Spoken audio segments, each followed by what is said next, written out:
We continue our offseason coverage of the LA Kings with a special interview. Russell Morgan from Hockey Royalty is going to stop by to talk about offseason moves for the Kings and more on this edition of Locked On LA Kings. You are Locked On Kings, your daily podcast on the Los Angeles Kings, part of the Locked On Podcast Network, your team every day.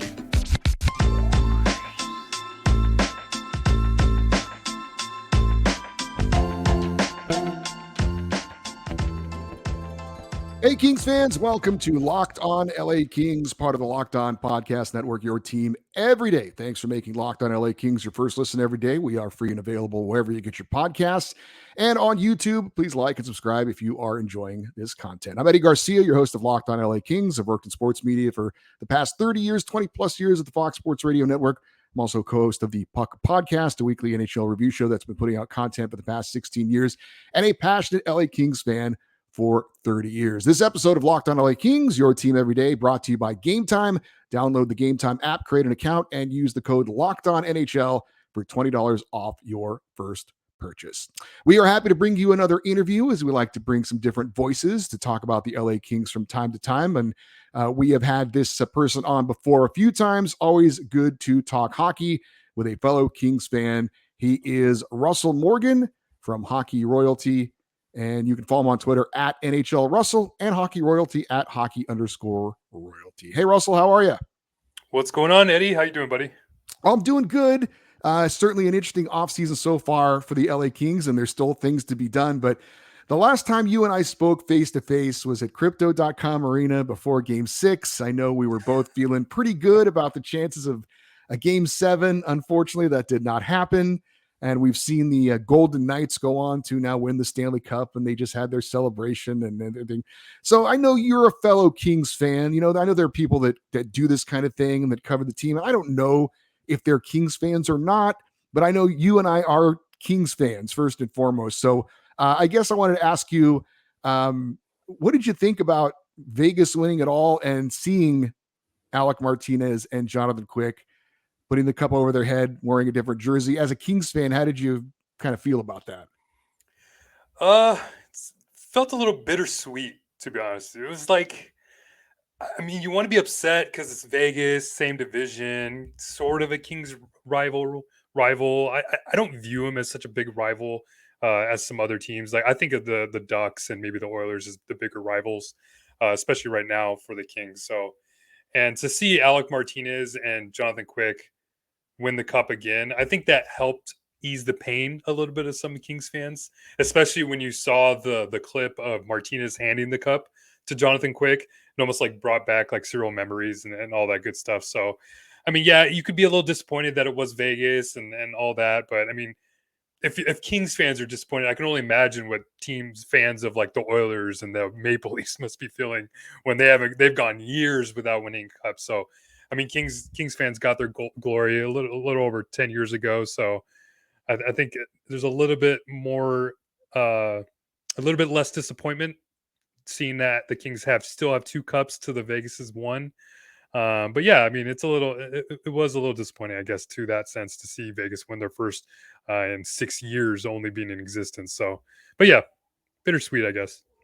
Yeah, I agree. I mean, I was definitely rooting against Vegas. But when, once they won it, I wasn't upset, to see Alec Martinez and Jonathan Quick get another special moment, especially Martinez, because he's been a part of that team for a while now.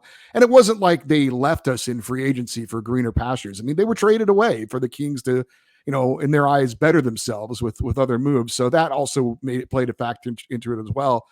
But I will say one thing that I was a little bit satisfied, I guess, because the Pacific Division has been crapped on by a lot of experts around the NHL for a while now. And certainly going into last year, a lot of people said it's the worst division in hockey. Well, they got 4 teams in the playoffs. All of them won at least the first round, except for the Kings, but they were playing the Oilers. So obviously one of them was going to lose. So I think some vindication, at least for the Pacific Division. And then of course you had the team win it all.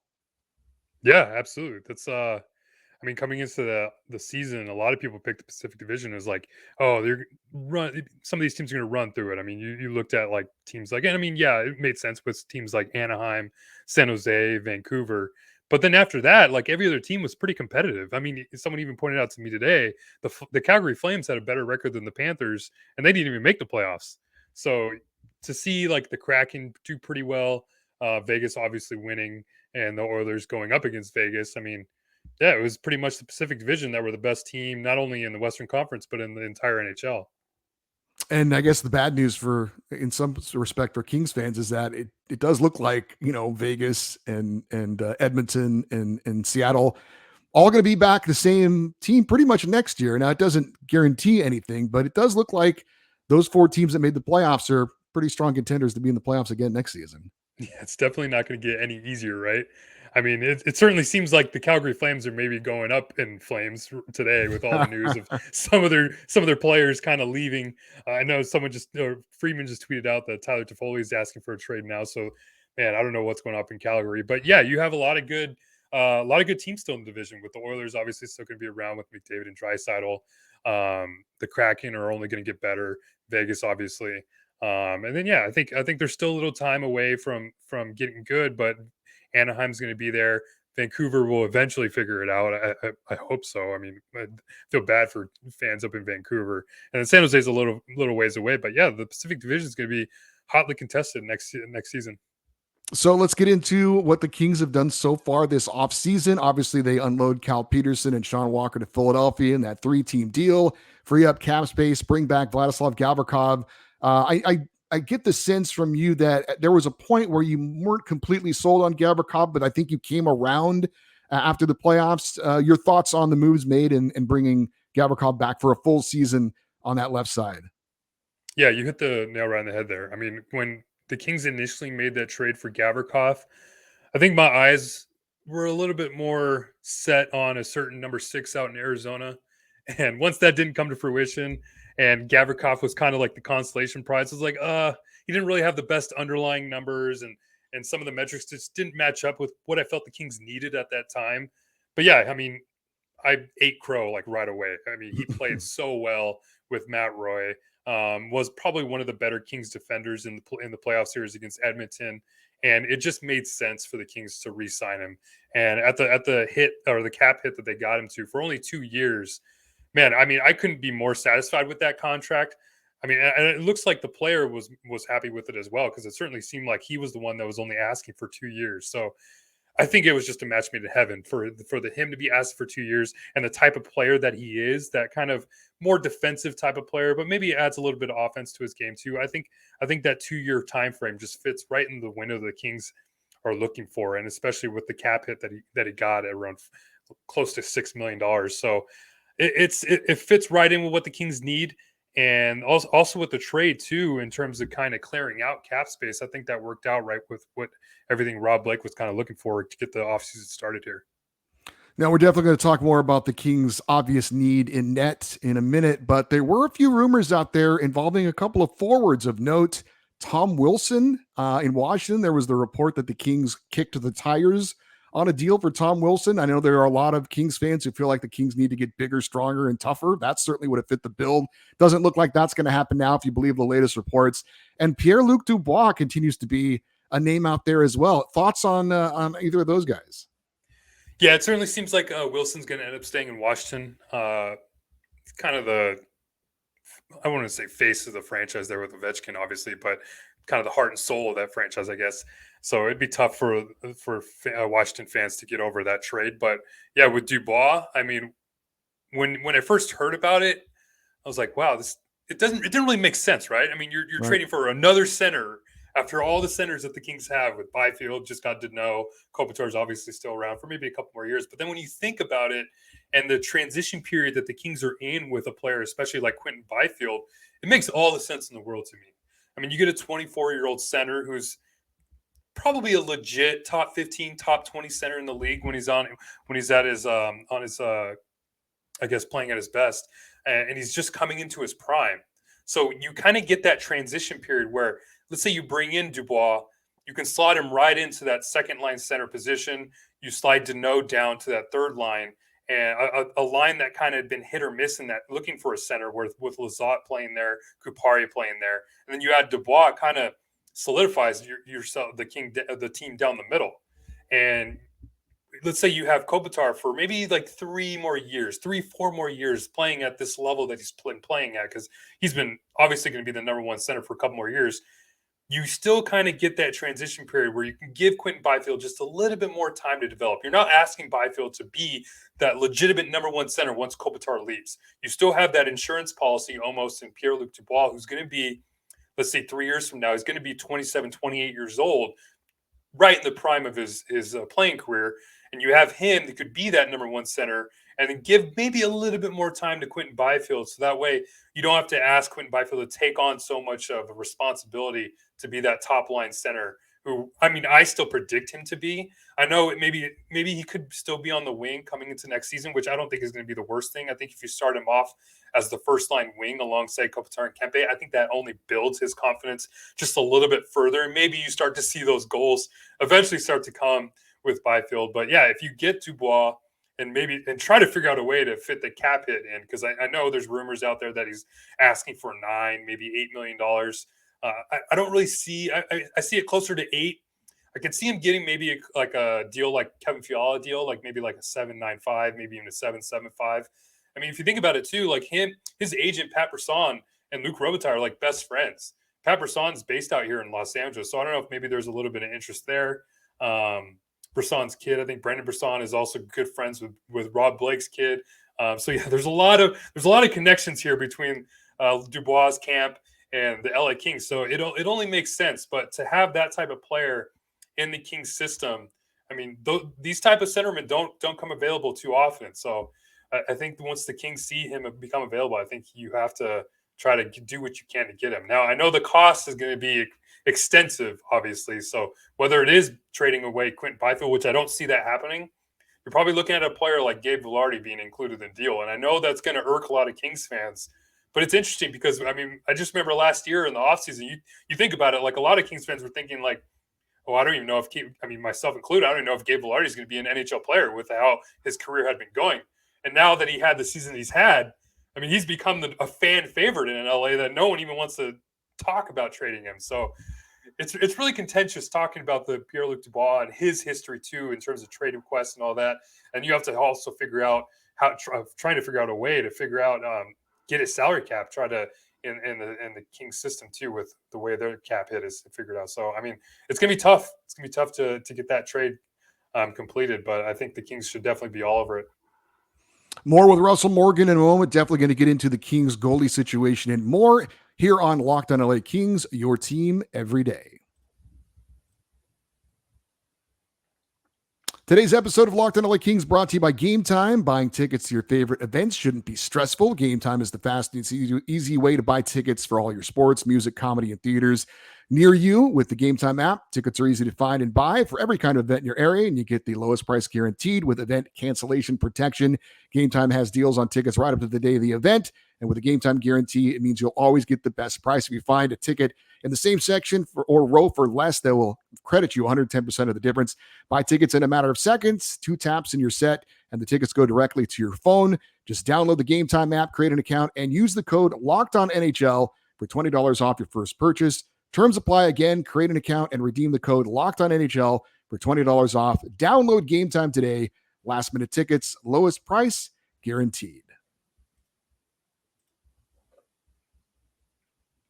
More with Russell Morgan. And last week we did a show on the the unrestricted UFAs, goalies that were available that the Kings might be interested in. And then this week we did a show on some of the Kings out there, some of the goalies out there that the Kings might be interested in via trade.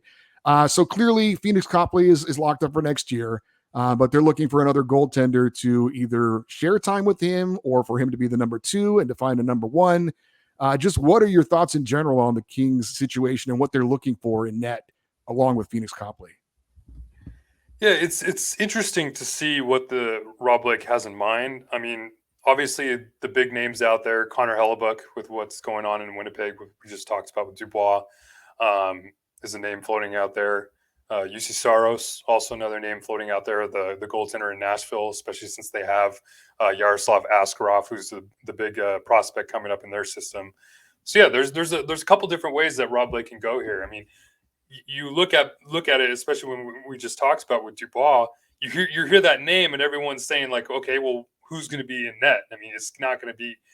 You think about it, Phoenix Copley can't really be the number one goalie. Although I think if you give him a chance, he can kind of surprise some people if given the opportunity.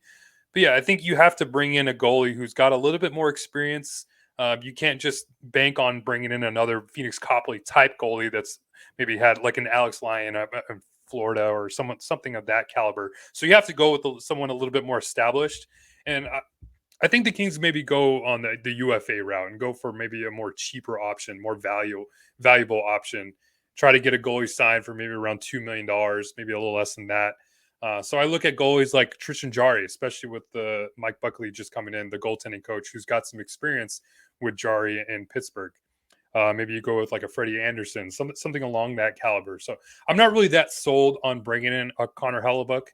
I mean, he's already being paid around like a little over $6 million a year. He's asking for Vasilevsky money in his next contract, which is going to be after this next season. So, and I'm for me, I'm kind of getting to the notion of, I don't know. You follow the NFL just like I do, and you can see my Charger hat I got on. But it certainly seems like the goalies in the NHL are kind of trending in the direction like running backs in the NFL, where it's totally. Like they just grow on trees, right? I mean, you kind of run the running back once you draft him, you run him out into the dirt, and then you trade him away. We're kind of seeing that with some of these systems. I remember a running back, DeMarco Murray from the Dallas Cowboys. It's like he led the NFL in rushing, and then all of a sudden they traded him or let him go the next season. So we're starting to see that a little bit in the NHL. And I wonder if maybe some teams start to gravitate to getting away from giving goaltenders that Cal Peterson contract or Jack Campbell, Matt Murray. I mean, you Philip Grubauer. I mean, all these goalies that have been signed to these big extensions with a lot of money tied to them. And now teams are kind of eating that money and starting to figure out other situations. So I wonder if the Kings have kind of figured out and learned from that problem that they had from Cal Peterson and stick away from maybe trying to develop goaltenders. And we saw that with them trading for Eric Portillo, who's hopefully going to be a good goalie that develops well into the Kings system. And maybe go a little bit more of the value route with try to get a little bit of the lesser name goalies that are going to be available this summer. Yeah, it's funny you bring that up because I totally agree with you. And I've made that analogy before, so it's cool to hear somebody else bring it up as well with the goaltenders and the running backs. And you see Aiden Hill win a Stanley Cup, exactly. And he's certainly not an elite goaltender. And we've seen guys like Darcy Kemper and Jordan Binnington. Look, as Kings fans, we were spoiled with Jonathan Quick, and he was certainly a number one all-time goalie. And so I think maybe some Kings fans think that's what we need again to get to that spot. And maybe they're right, but I agree with you. I would rather spend my money on making everything around my goalie better and be able to get by with just a good goalie. I mean, the goaltending position has gotten so much better since, when I started watching hockey in the 90s. I mean, I really think that that's kind of the way that it's trending in the NHL. And I think we've seen that with the Vegas Golden Knights, and not just Aiden Hill. I mean, there was a number of different 5 different goalies this year. And, it's just like make the defense strong, make the team around them better, and you can get by with good goaltending. Yeah, if your argument is, or if you're asking me whether I'd want to spend $9 million on a center or $9 million on a goalie, I'm going for the center all day. I mean, it's just build the team in front of the goalie up as much as you can. I mean, we saw that with Phoenix Copley. I mean, the example is right there, Kings fans. Is we just saw it in March. The Kings had some of the best run in their franchise history, and that was with Phoenix Copley, who was signed to $1 million, and then Jonas Korpisalo, who's also kind of a low cap hit goalie that was kind of brought in from Columbus. So you don't need to have those big name goalies to win anymore. And I know that someone's going to bring up a name like Andrei Vasilevsky or even maybe a Jake Ottinger or even Connor Hellebuck. Who knows? Maybe he goes to New Jersey and wins the Stanley Cup there. But I mean, those are rare. Those are goalies that are rare to find and that have developed into those systems that they were drafted from and become those goalies. And especially with Jonathan Quick, that's a goalie that was drafted by the Kings. He wasn't a first round pick. He wasn't even a second round pick. He was just kind of a middle round pick that turned into be a franchise altering goaltender. So I'm wondering if what the Kings do in the draft, maybe they try to find some more goaltenders, or maybe they stick away from drafting goaltenders because they haven't drafted a goaltender before the third round since 2011, and that was Chris Gibson. So this would be out of the norm for them to draft another goalie. But I wonder if they maybe go a little bit more of a quantity over quality and try to draft a few of them in the draft coming up here. I talked on yesterday's show, and we know, some decisions have to be made. You mentioned Gabe Velarde, possibly, maybe even Quentin Byfield. But Sean Durzi, it just seems too obvious to me that you've got Brandt Clark, you've got Jordan Spence, you've got a dearth on the right side, and he's still a guy who's young, has some offensive upside. I think he has some value. Do you see him getting moved at some point before the season starts? Oh man, I might be the only Kings fan that would be disappointed if they traded Sean Durzi, to be honest with you. I mean, you look at a player who's just finished his second year in the NHL. I mean, just 2 years ago, this guy was asked as a rookie, his first season in the league, to be the number one, pretty much the number one offensive producer on the back end for the Kings once Drew Doughty was out with injury, and he did it pretty well. I mean, he had his Durziisms, as I like to say, his little lapses here and there, and he's still kind of showing that this past season. But I mean, yeah, you're talking about a young defenseman who's going to be in just his third season in the NHL, who's only signed for $1.7 million this coming season, who's shown versatility too. I mean, he was asked to play the left side. He did it pretty well in his pairing with Matt Roy, although I think Matt Roy kind of propped him up a little bit. But yeah, he's been versatile. So you kind of look at the Kings system and think, oh yeah, they got Brandt Clark, they have Jordan Spence in the system. Why do you need Sean Durzi? He's just another right shot defenseman. But yeah, he's shown the capability to play that left side too, if need be. And if you kind of look at the left side of the Kings system, there's not a lot there. I mean, Tobias Bjornfoot's there, but he's played over 100 games in the NHL, and a lot of Kings fans are still kind of wanting to see a little bit more out of him, especially me. I don't even know what type of player Tobias Bjornfoot is, and we've seen him play that many games. So with Sean Durzi, I think if you're able to keep him around $1.7 million cap hit, that's pretty low and a lot of value. And you kind of look at some other analytical charts. I know The Athletic had his market value close to like $8 million with the type of play he played last season. So I think if you're able to eat, I guess myself included, a lot of those mental lapses that he has and show and kind of still have a lot of those offensive production he had. I mean, he led he was the quarterback of the Kings' second power play unit. That was the top 3 power play unit, top 5 power play unit in the NHL last year. So bring him back. He's going to be an RFA. You still have those rights into the system, and then maybe you look to trade him after that, and if need be. But right now, I think he should stay a King going into next season. All right. We have the NHL draft coming up. I know the Kings don't have a first-round pick. We're going to touch on that and a couple more things with Russell Morgan here on Locked On LA Kings, your team every day.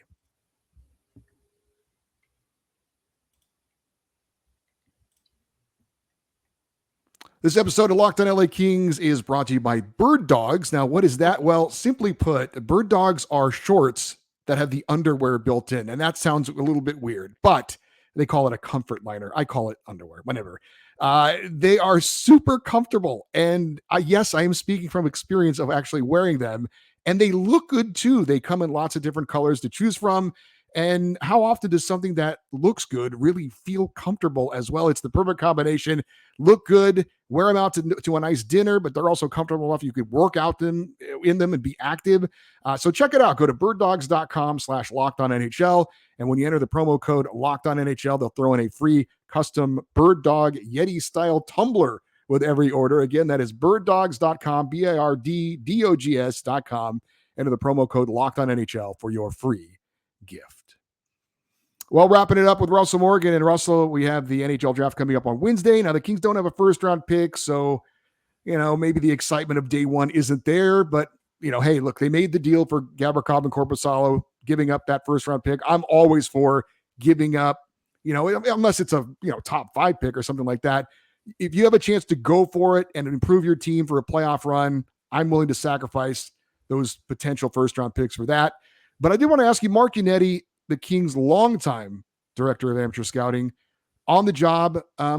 What do you think how do you think he's done as the Kings' director of amateur scouting? How do you think he's done over the last 5-6 years as far as being the guy in charge of drafting the future of the Kings?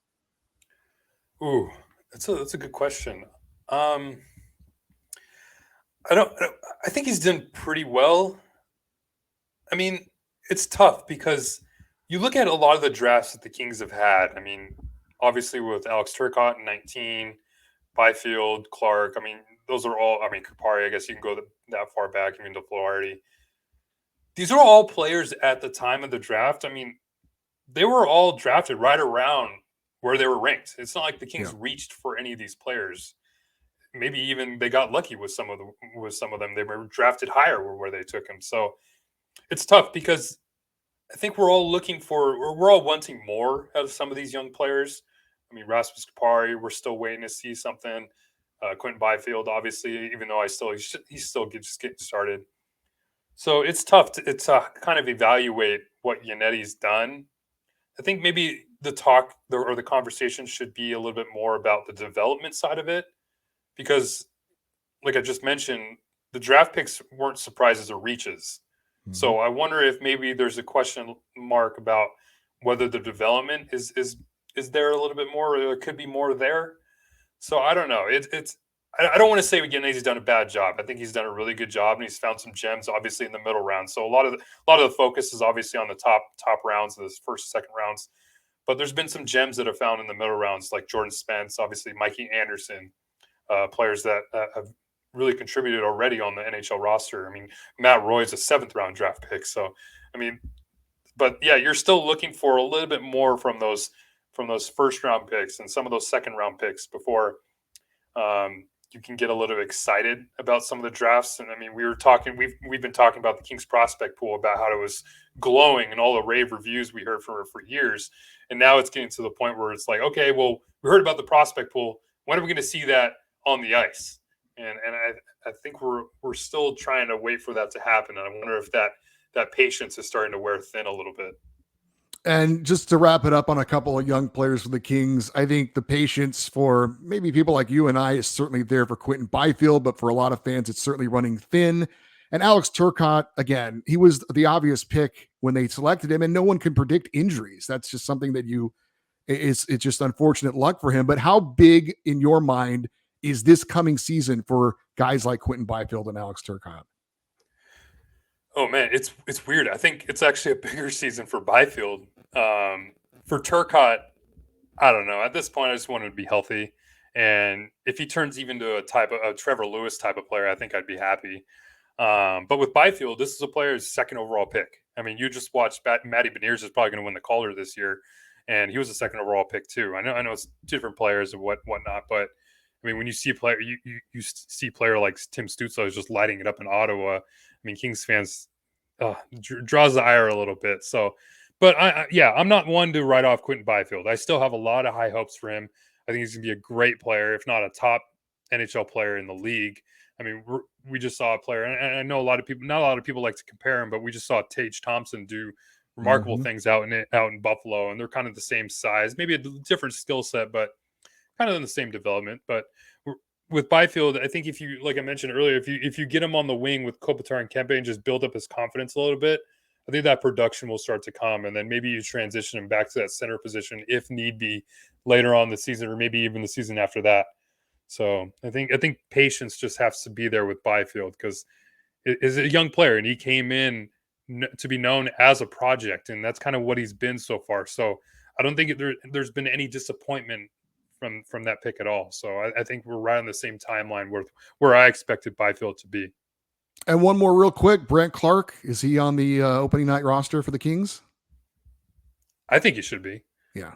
But I mean, if we kind of know Rob Blake and the way that the LA Kings management has kind of worked in the last few years, I wouldn't be surprised if he's on the AHL roster. They've been really it's been a slow development with some. They really like how the AHL develops players, and there could be an argument there whether that's probably the best case, especially for a player like Brandt Clarke, who had his time in the NHL last year with playing 9 games and then just lit it up in the OHL, was probably the best player in the OHL during his time there. So I think sending him to the AHL, if he does really well down there to start the year and starts just doing the same thing he was doing in the OHL and translates that to the AHL, I think a lot of Kings fans are going to be pandering for him to be up a little sooner rather than later. That is Russell Morgan. He is from Hockey Royalty. You can follow him on Twitter at NHL Russell, and of course, Hockey Royalty at Hockey_Royalty. Russell, always a pleasure. Good to talk to you. Good to get some of your thoughts on the LA Kings, and probably see you out there at development camp in a couple of weeks, I imagine. Yeah, definitely. Yeah, come say hi. I absolutely will. Thanks, Russell. Always appreciate it. Best of luck. Thanks, Eddie. Have a good one. Okay. All right. Hope you enjoyed that interview. And for you everydayers, those of you that listen and watch every day, you know that coming up on tomorrow's show is our weekly LA Kings fan feedback show. All your questions and comments.